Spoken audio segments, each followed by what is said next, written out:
Bani Israel. And what relationship do they have today? So we talked a minute ago about Abraham coming from the Yes. city of Ur. Abraham had a son called Isaac. When Isaac was around 60 years old, he had a son called Jacob. And Jacob is also known as Israel in the Bible. Jacob, or Israel, had 12 sons.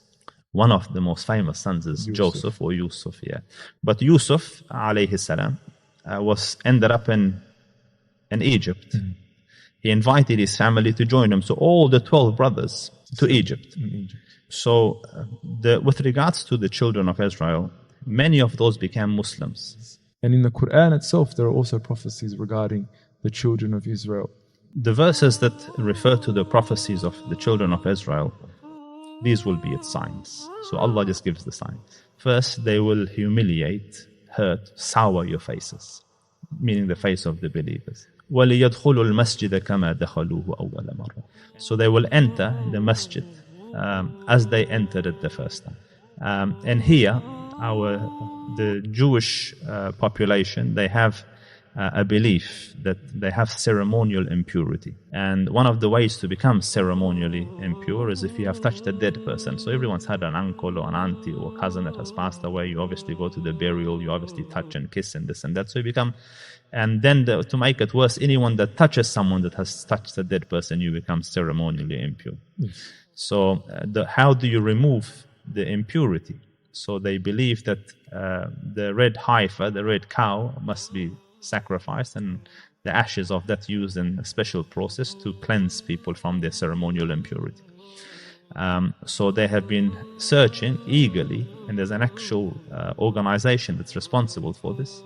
They have been searching for this red heifer so that they could get the ceremonial cleansing. There's a special cow, you're saying? Yes, there's a special heifer. Yeah, that's right. The cow is heifer's a breed. Yes. And they found one in 2015, and then at the last minute they found a black hair on it.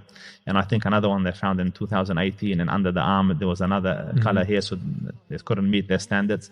And then they've been in touch with Texas recently, where they are, unnaturally selecting, genetically modifying the rest of it. Until now they have 5 heifers. So they found these cows, red cows, that are spotless basically, and they meet all the requirements. They've never worn a collar, they've never been mated, they never had children, and all the rest of it. And now that has actually been transported back to Israel now from Texas. There's 5 of them or 4 of them, just for good measure. They only need one. And then the one who should do the process has to be someone that is also clean, like a priest. So they have been for years bringing up priests. Pure priests will come and sacrifice the heifer, and its ashes will be spread. And this will be a huge historical, spiritual event where I anticipate millions of people will come from around the world to experience the cleansing and the spiritual and the emotional high that will be there. I foresee that, this is just my guesswork, and I could stand corrected on this. I foresee that with millions of people there and ecstasy that will come with it, then very quickly it can be claimed that people got out of control and they entered the mosque and destroyed the place, and now a temple can be built on top of it.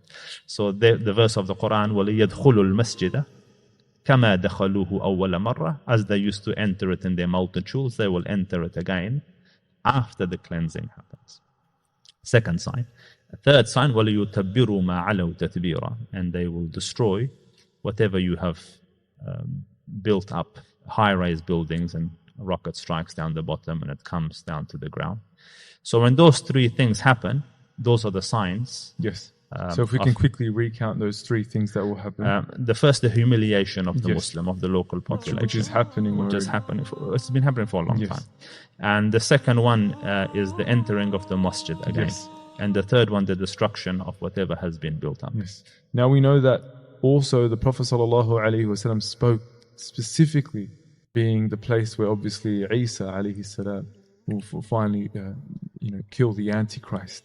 Yes, and so after this one, then the end of time prophecies come.